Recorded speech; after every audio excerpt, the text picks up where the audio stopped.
What's up, y'all? Flicker 101 here, and I'm back with another video. And today I'm going to be doing a reaction video on top 10 most insane arcade games in the world.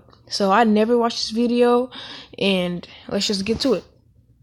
Since Space Invaders burst onto the scene in 1978, arcade games have been the world's favorite way to waste some quarters, blast away some baddies, and give yourself repetitive strain injury in your thumbs. But for every Frogger in Street Fighter 2, there are some less well-remembered arcade games. For every game that is fun and simple to play, there are games which are, well, completely nuts. Let's go deep inside, literally in one case, and find out the top 10 most insane arcade games in the world. Here we go. Amazing! Number 10. Turnip Strength Tester. The USSR around 1983 was a bleak place, before Glasnost and Perestroika, when life was about communism, hard work, and turnips. Even their arcade games reflected this attitude, none more so than Revka Silimer, or Turnip Strength Tester. The game's unit had a big turnip with a handle attached to it, and to win, you had to pull hard enough on the handle to yank the turnip out of the ground. The game would judge how hard you pulled on the turnip, and give you... Guys, I don't get this game. I understand it's a strong test or whatever it's called, but you have to pull a turnip. Why do they say you have to pull a turnip out of the ground when it's in the machine? Does the thing actually come out? What if it comes out and it hits you on your stomach or something? I don't know. If it did, I would have sued them. I don't know. What character to match your strength? If you didn't pull very hard, you'll be labeled a weak little mouse. Now I know what you're thinking. Turnips are quite small. They can't be that hard to pull from the ground. It turns out that Turnip Strength Tester is based on an old Russian folktale about a farmer who has grown a turnip so large that he can't pull it out of the soil. He enlists his family and some local animals to help him out, all pulling together in an agricultural conga line. Eventually, teamwork wins the day, and the turnip pops out. This legend lives on through Turnip Strength Tester. Number 9. Mobile Suit Gundam. It won't surprise you when I say that a lot of games we're going to talk about come from Japan. Like their cartoons and their game shows, the Japanese like their arcade games a little bit different. Combine that with their extreme technological prowess, and things are going to get pretty weird and awesome. Gundam is a popular anime brand, centering around a group of robots that like to punch other robots. For the Gundam arcade game, Bonds of the Battlefield, they went for the full immersive experience. You basically... Do you see this, guys? If I was in that thing right now, I would feel like I'm in an actual city in a helicopter or something, whatever it is. This is really real. We get to step into a life-size Gundam and pilot it into battle, not unlike Rip. Oh, it's a Gundam. Well, that looks really real though. Whoa. And Aliens. It uses surround screen technology with hand and feet controls to control your robot. In each arcade, there are between 4 and 8 mobile suit. Do you hear this? Feet control, surrounded screens, and auto. This is whoa. Gundams next to each other. So rather than battling a computer, players can battle each other, communicating through headsets if they want to team up. This game is regarded as a classic in Japan, but because of the relative obscurity of the Gundam brand, it's never been exported to the West. Number 8. Typing of the Dead. The problem with arcade games is that they're not enough like work, said someone at Sega Game Company one day. Rather than being laughed out of the meeting, everyone agreed, and the Typing of the Dead was born. It's probably the only game where there's a computer keyboard attached to the console. It takes a classic zombie game, House of the Dead, but the characters have typing keyboards strapped to their fronts. Instead of blasting the zombies away with light guns, as in the original game, you use the keyboard type phrases that destroy them. A word flashes up on the screen, and you have to type it as fast as possible to kill the baddie. Here, it's Daffodil and Snapdragon.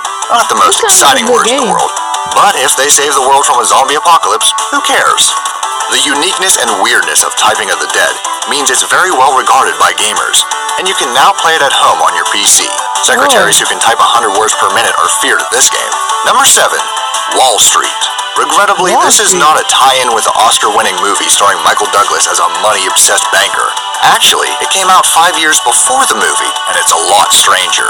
You begin the game on Wall Street, controlling 2 men holding a trampoline. Bankers are throwing themselves to their deaths from the top of skyscrapers, and your job is to use your trampoline to bounce them into waiting ambulances. If you can save enough bankers from a sticky end, you save the entire world economy. If If that wasn't strange enough, wait until you hear what happens in the next level. You now take control of a stockbroker, and you're rampaging through the streets of a Russian city.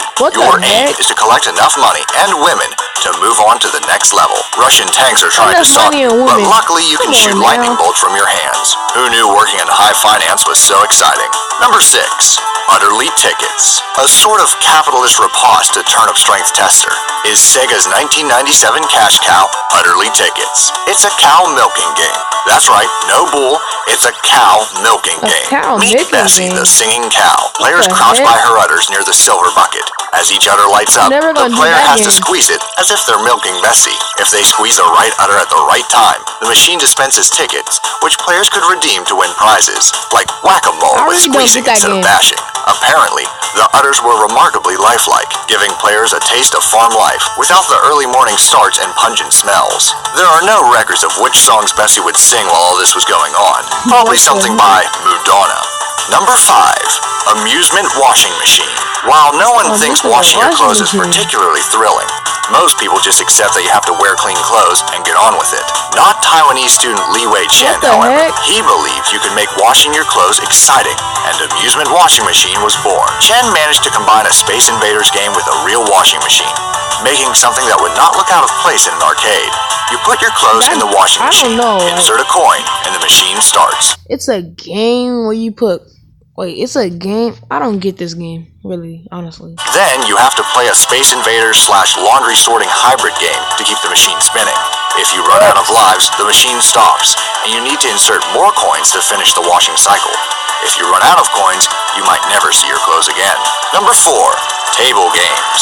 I've never been to a family dinner in Japan, but if they're anything like the arcade game Cho Chabudai Gaeshi, they're eventful affairs. In this game, roughly translated as overturning a table in anger, the unit actually has a large round dinner table incorporated into it. You play a family member having dinner. However, your family are ignoring you and getting on your nerves. You get so angry you bang on the table, finally flipping it over in a fit of rage. The harder you flip the table, the more objects you send flying. Hey, that looked fun though. Like you actually flip the table and it flips on the screen. And like everything falls off. That's so cool. The more family members you hit with food and crockery, the more points you get. If one Japanese arcade game with a table in it wasn't enough, here's Tablecloth Hour. You know that old magician's trick where they yank the tablecloth from a fully laden table without breaking anything? Well, this is basically an arcade version of that. Use the right action to pull off the real tablecloth, but don't break any of the virtual glasses. Hone your skills at the arcade, and wow your friends next time you're in a restaurant. Or maybe not. Number 3. Vehicle games. Arcade games where you sit on a scaled-down racing car have been around for years. But real full-size cars? That's a new one. Initial D is a manga series about illegal street racing. Think of Japanese Fast and Furious. The arcade version, Initial D Arcade Stage 4... Whoa, do you see that, guys? That looks like an actual real game. Like, I don't know. Is that a real arcade game? If it is, that's so cool. Like, wow. Limited features life-size cars in front of 3 huge 90-inch HD screens. The cars tilt, shake. That is a real game. It has a TV in front of it. You're in a real car tilting and shaking, and it'll look real. Like, oh my gosh. I want to be in that like right now. And move in a lifelike way as you cruise the Japanese streets. I don't know if you can change the radio station, or if it's fitted with an airbag for crashes, but if not, I'm sure those features will be added soon. If you prefer the two-wheeled ride, how about Pop Cycle, made by Namco in 1996? In this game, you ride a real exercise bike to power your character as he flies through the air to save his mythical world. You pedal fast to climb, or slow down your pedaling to make your character land.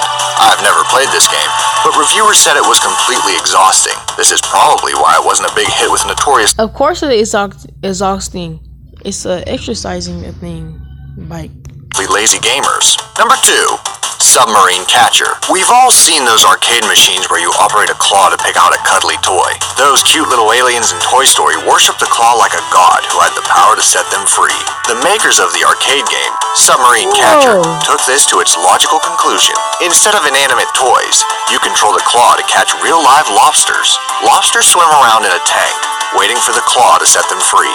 If you're lucky enough to catch one, the arcade manager... Do you see this? They put actual lobsters in a claw machine, and if you want some lobster to eat, just go to that place and then just catch them for like 50 cents. Will give you a bag to take it home in. What you do with it after, that's up to you. Gamers say it's an extremely difficult game because the lobsters know how to swim away from the claw. However, the lobster claw has proved quite a hit, even reaching the States, where they have drawn the ire of animal rights protesters. Number 1. Boonga Boonga. Probably the strangest game Japan has to offer is Boonga Boonga. Roughly translates as Spank 'em. Just take a second to take in what the unit looks like. That's right, there's a giant butt in the middle of it. To play the game, you use your hand, or the plastic prosthetic hand they offer you, to spank that rear end as hard as you can. Take out your frustrations on various members of the community, from mother-in-law to gangster to child molester. If you get the high score, it dispenses a plastic trophy that looks like a poo. You also receive a card where the machine judges your strength to predict your sexual behavior, which is useful. I almost forgot. If spanking the You gotta see this, bruh. This stuff is retarded. unsavory characters isn't enough for you.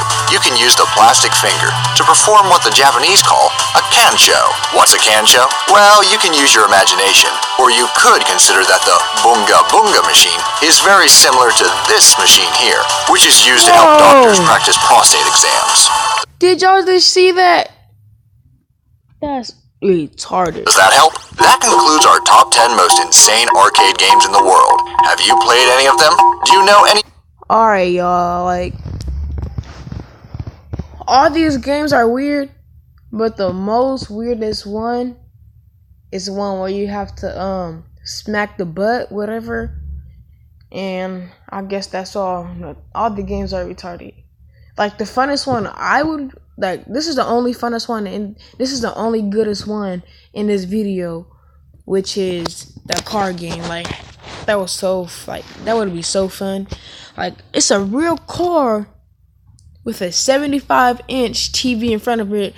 You're riding through the streets of Japan, but you're, not. Like, it's just real, but I'll see y'all later. Subscribe, like, and comment, and tell your friends to watch me. Alright, peace out later.